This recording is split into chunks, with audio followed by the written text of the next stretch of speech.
తెలంగాణ రాష్ట్రంలో జరుగుతున్నటువంటి మున్సిపల్ ఎలక్షన్లో పోటీ చేస్తున్నారా? పోటీ చేసి గెలవాలని మీరు అనుకుంటున్నారా? ఇప్పుడు జరుగుతున్న మున్సిపల్ ఎలక్షన్లో తక్కువ ఖర్చుతో ఎలక్షన్లు గెలవడం ఎలా అని చెప్పి మీరు ఆలోచిస్తున్నారా? ఇప్పుడు జరుగుతున్నటువంటి మున్సిపల్ ఎలక్షన్లో జీరో బడ్జెట్ పాలిటిక్స్ సాధ్యమవుతుందని మీరు నమ్ముతున్నారా? ఇప్పుడు జరుగుతున్నటువంటి ఎలక్షన్స్ లో అప్పులు చేయకుండా ఎలక్షన్ చేయడం ఎలా అని చెప్పి ఆలోచిస్తున్నారు. ఇలాంటి ప్రశ్నలన్నిటికీ సమాధానం తెలియాలంటే మీరు ఈ వీడియోని చివరి వరకు చూడాల్సిందే. నేను మీ ఎర్రబెల్లి రజనీకాంత్, పొలిటికల్ అనలిస్ట్. నేను రాష్ట్ర రాజనీతి స్ట్రాటజీస్ ద్వారా ఇప్పటికీ తెలంగాణ, ఆంధ్ర రాష్ట్రంలో 100 మంది ఎమ్మెల్యేలని, 30 మంది ఎంపీలని, 1000 మంది లోకల్ బాడీ లీడర్లని గెలిపించినటువంటి అనుభవం నాకుంది. నేను నేర్చుకున్నటువంటి అనుభవం నుంచి మీకు ఎలక్షన్స్ లో ఉపయోగపడాలన్న ఉద్దేశంతో, ఒక సంకల్పంతో నేను ఒక వీడియో సిరీస్ చేస్తున్నాను. ఈ వీడియో సిరీస్ ని మీరు కంపల్సరీ చూడాలి. ఇది వచ్చేసి 3rd ఎపిసోడ్. మీరు నా ఛానల్లోకి వెళ్తే మిగతా ఎపిసోడ్స్ కూడా మీ అందరికీ దొరుకుతాయి. ఇక ఈ విషయానికి వచ్చినట్లయితే చాలా మంది అంటుంటారు జీరో బడ్జెట్ పాలిటిక్స్ అనేది ఒక కళ, అది సాధ్యం కాదు అని చెప్పి చాలా మంది మిమ్మల్ని డిమోటివేట్ చేస్తుంటారు. కానీ నేను నమ్ముతున్నాను జీరో బడ్జెట్ పాలిటిక్స్ చేయొచ్చు. అతి తక్కువ ఖర్చుతో కూడా మీరు ఎలక్షన్ చేసి గెలవచ్చు. కాకపోతే మీకు కావాల్సింది ఒక అవగాహన,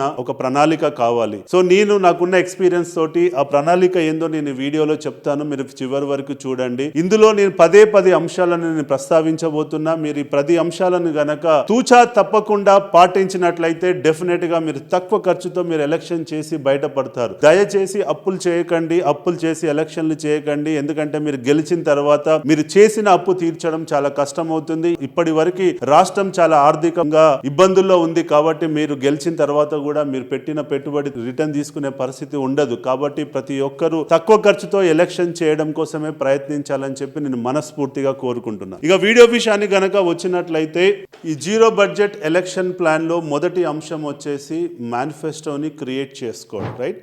సో మీరు మీ మున్సిపాలిటీలో మీరు గెలిస్తే ఏం చేయాలనుకుంటున్నారు అనేది, అక్కడ ఉన్నటువంటి సమస్యలపై ఆలోచించి ఒక మంచి మేనిఫెస్టోని తయారు చేసుకొని, ఆ మేనిఫెస్టోని గనక ప్రజల్లోకి గనక తీసుకెళ్లి మీరే ఒంటరిగా దాన్ని ఎక్స్ప్లెయిన్ చేయగలిగితే డెఫినెట్ గా ప్రజలు ఆ మేనిఫెస్టో గనక కనెక్ట్ అవుతే మీకు ఓటేసి గెలిపించేటువంటి అవసరం ఉంటుంది. మీరు పార్టీ ఏం చెప్తుందో అనే దానిపై డిపెండ్ కాకుండా మీకంటూ ఒక మేనిఫెస్టోని గనక మీరు బాగా తయారు చేసుకోగలిగితే డెఫినెట్ గా మీరు గెలిచే అవకాశం ఉంటుంది. ఈ మేనిఫెస్టో ఎలా తయారు చేసుకోవాలన్న దానిపై కూడా నా ఛానల్లో ఒక వీడియో ఉంది, వెళ్ళి తప్పకుండా చూడండి. ఇక రెండో అంశం విషయాన్ని గనక మీరు వచ్చినట్లయితే, ఓటర్ మ్యాపింగ్ చేసుకోవడం. అంటే ఓటర్ మ్యాపింగ్ అంటే మీకు ఇచ్చినటువంటి ఓటర్ లిస్ట్ తీసుకొని మీరు ప్రతి బూత్ కి 2 ఫ్రెండ్స్ ని గనక నియమించుకోగలిగితే, వాళ్ళ ద్వారా ఇంటింటికి వెళ్ళి ఉన్న ప్రతి ఓటర్ ని గనక మ్యాపింగ్ చేసుకోగలిగితే మీకు చాలా ఉపయోగపడుతుంది. ఎందుకంటే ప్రతి ఓటర్ ని ఆ 2 బూత్ వ్యక్తులు వెళ్ళాలి, కలవాలి. కలిసిన తర్వాత ఉన్నారా లేదా, వాళ్ళు ఒకవేళ డెడ్ ఓటర్ అయితే మార్క్ చేసుకోవడము, షిఫ్టెడ్ ఓటర్ అయితే మార్క్ చేసుకోవడం, ఒకవేళ వాళ్ళు నాన్ లోకల్ వృత్తిరీత్యా వేరే దిక్కుంటే అది కూడా మ్యాప్ చేసుకోగలిగితే మన నాన్ లోకల్ ఓటర్స్ ని కూడా టార్గెట్ చేయడానికి అవసరం ఉంటుంది. మనం ఓటర్లపై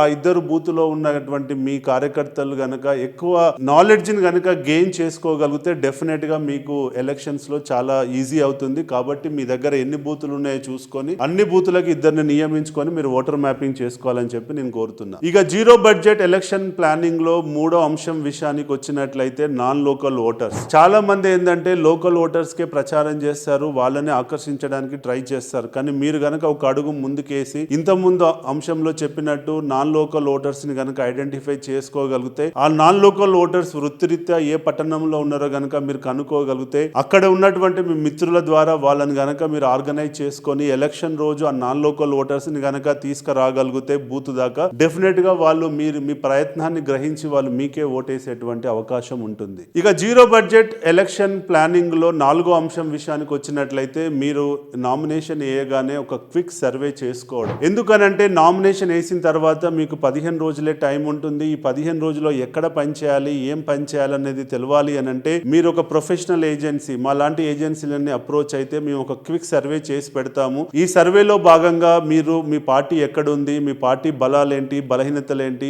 ఎక్కడ ఇంప్రూవ్ చేసుకోవాలి, మీపై ఎంత వ్యతిరేకత ఉంది, మీపై ఎంత అనుకూలత ఉంది, మీ ప్రత్యర్థుల బలాలేంటి, బలహీనతలేంటి తెలుస్తాయి. కాబట్టి మీరు ఎక్కడ బలంగా ఉన్నారో అది పక్కకు పెట్టి, ఎక్కడ బలహీనంగా ఉన్నారో అక్కడే గనక ఈ 15 రోజులు పని చేసుకోగలిగితే మీ గెలుపు అవకాశాలు పెరుగుతాయి. కాబట్టి మీరు ఇంత ఖర్చు చేసి ఎలక్షన్ చేస్తున్నప్పుడు మీరు కంపల్సరీ ఒక ప్రొఫెషనల్ ఏజెన్సీ ద్వారా ఒక సర్వే చేయించుకుంటే బాగుంటుంది అన్నది నా ఉద్దేశం. ఇక జీరో బడ్జెట్స్ ఎలక్షన్ ప్లానింగ్ విషయానికి గనక వచ్చినట్లయితే, 5వ అంశం విషయానికి గనక వచ్చినట్లయితే, క్యాంపెయినింగ్ మెటీరియల్ ని తయారు చేసుకోవాలి. చేసుకోవడం. అంటే మనం ఏదైతే మేనిఫెస్టో తయారు చేశామో, మనం ఏదైతే ప్రామిస్ చేస్తున్నామో దాన్ని ఒక అందమయంగా తీర్చిదిద్ది ప్రజలకు అర్థమయ్యే రీతిలో గనక ఒక మేనిఫెస్టో రూపంలో ఒక కరపత్రాన్ని గనక తయారు చేసుకోగలిగితే, ఒకవైపు మీరెవరు, మీకు ఎందుకు ఓటేయాలనే అంశాన్ని ప్రస్తావిస్తూ, ఇంకొక వైపు మీరు ఇచ్చేటువంటి హామీలను చెప్తూ ఒక మంచి కరపత్రాన్ని గనక మీరు తయారు చేసుకోగలిగితే డెఫినెట్ గా ఆ క్యాంపెయినింగ్ మెటీరియల్ ద్వారా మీరు ప్రజలకి మంచిగా రీచ్ అయ్యేటువంటి అవకాశం ఉంటుంది. అంతేకాకుండా డోర్ స్టిక్కర్స్, వాల్ పోస్టర్స్ కూడా డిజైన్ చేసుకొని వేస్తే మీకు ఎంతో కొంత ఉపయోగపడుతుంది. ఇక జీరో బడ్జెట్స్ ఎలక్షన్ ప్లానింగ్ విషయంలో 6వ అంశం విషయాన్ని గనక వచ్చినట్లయితే ఎఫెక్టివ్ గా ఎలక్షన్ క్యాంపెయినింగ్ చేయడం. చాలా మంది పాత పద్ధతిలో పెద్ద పెద్ద మీటింగ్స్, రోడ్ షోస్ పెట్టి ఎక్కువగా ఖర్చు చేస్తుంటారు. కానీ నా పాయింట్ ఆఫ్ వ్యూలో వాటికి విలువ లేదు. ఎందుకంటే ఆ మీటింగ్లకు మీరు డబ్బులు ఇస్తే తప్ప ప్రజలు వచ్చే పరిస్థితి లేదు, వచ్చినా వాడు వినే పరిస్థితి లేదు, వచ్చినా మీరు చెప్పింది వాడు గ్రాస్ చేసే పరిస్థితి లేదు, మీరు చెప్పింది విని వాడు ఓటేసే పరిస్థితి లేదు. కాబట్టి అనవసరంగా పోటీలకు వెళ్ళి పెద్ద పెద్ద మీటింగులు పెట్టి దయచేసి డబ్బులు ఖర్చు పెట్టకండి. అంటే మీరు నన్ను అడగవచ్చు, మరి ఎలా ఎలక్షన్ క్యాంపెయిన్ చేయాలి అని. మీరు చేయాల్సిందల్లా ఏంటంటే మీకున్న సమయంలో మీరే స్వతహాగా డోర్ టు డోర్ కి వెళ్ళండి, ప్రతి ఇంట్లో కూర్చోండి, మీరు గెలిస్తే ఏం చేయాలనుకుంటున్నారో ప్రతి వ్యక్తికి మీరే ఎక్స్ప్లెయిన్ చేయండి. ఉత్తగా కండవాలు కప్పుకొని దండాలు పెట్టుకుంటూ పోతే ఓటర్లు మీ వైపు రారు, మీ గురించి ఆలోచించరు. దయచేసి మీరు గాని మీ టీం గాని డోర్ టు డోర్ క్యాంపెయిన్ ని నమ్ముకుంటే తక్కువ ఖర్చుతో ఎలక్షన్ చేయొచ్చు. అంతేకాకుండా ఇంపాక్ట్ కూడా ఎక్కువగా ఉంటుంది, ఎమోషనల్ కనెక్టివిటీ పెరుగుతుంది, ఓటర్ తోటి పర్సనల్ టచ్ పెరుగుతుంది, దానివల్ల మీకు మంచి ఓటు పడే అవకాశం ఉంటుంది. ఇక జీరో బడ్జెట్స్ ఎలక్షన్ ప్లానింగ్ లో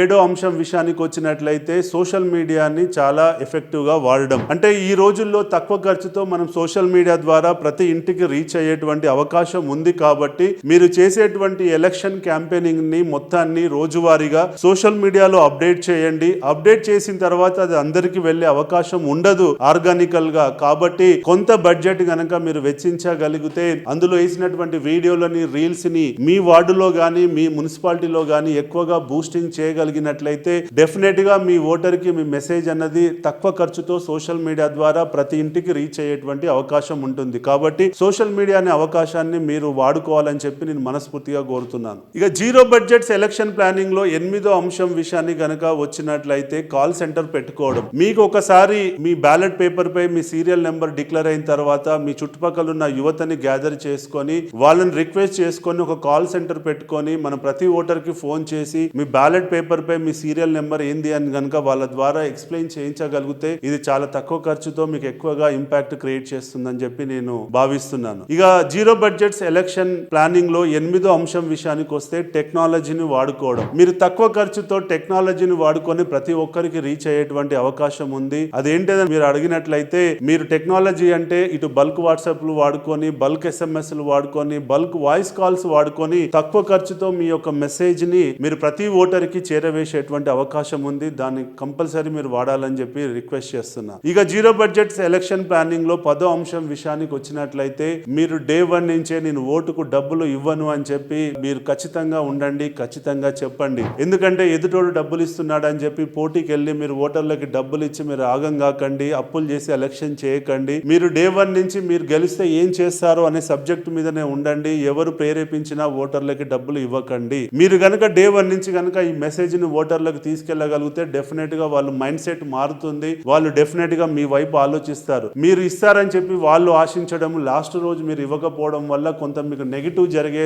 పరిస్థితి ఉంటుంది. కాబట్టి డే 1 ప్రచారం స్టార్ట్ చేసినప్పటి నుంచే మీకు ఎందుకు ఓటు వేయాలి అనేది మాత్రమే చెప్పండి. ఓటుకి డబ్బులు ఇవ్వను అని చెప్పి కూడా మీరు ఖచ్చితంగా చెప్పినట్లయితే ఓటర్లు కూడా ప్రిపేర్ అవుతారు, మీ వైపు ఉండడానికి అవకాశం ఉంటుంది, మీ నిజాయితీని వాళ్ళు యాక్సెప్ట్ చేస్తారు. ఇదండి ఈ 10 అంశాలను గనక మీరు తూచా తప్పకుండా పద్ధతిగా గనక ఫాలో అయినట్లయితే డెఫినెట్ గా మీరు తక్కువ ఖర్చుతో ఎలక్షన్ చేసుకోవచ్చు, అప్పులు లేకుండా ఎలక్షన్ చేసుకోవచ్చు, మీరు గెలిచే అవకాశాలు కూడా పెరుగుతాయి. కాబట్టి మీరు ఒక గొప్ప నాయకుడుగా కూడా గుర్తించబడతారు. కాబట్టి దయచేసి మీరు ఈ వీడియోని ఫాలో కావాలి, అయ్యి ఎలక్షన్ చేసుకోవాలని చెప్పి నేను మనస్ఫూర్తిగా కోరుకుంటున్నా. మీరు ఈ ఫాలో అయ్యి ఎలక్షన్ లో గెలిచిన తర్వాత నాకు ఫోన్ చేసి మీరు ఎలా గెలిచారో కూడా నాకు చెప్పండి.